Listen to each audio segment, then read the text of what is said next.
राज्यात फाटले 2 दीस सांज वेळार पावसान बरोच नीट धरला।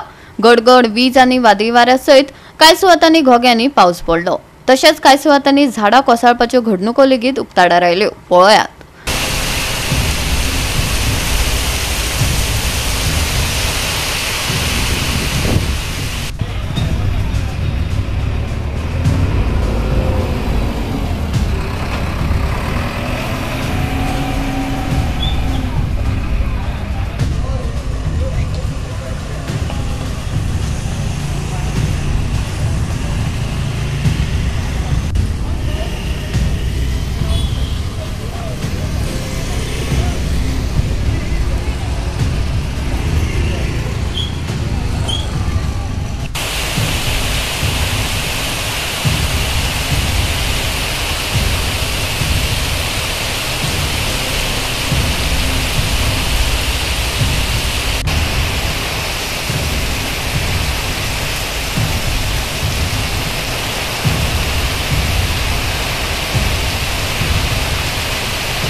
GOA365 खातीर महेश गोवेकार, मनीषा जाधव आणि वैष्णवी साळगावकर।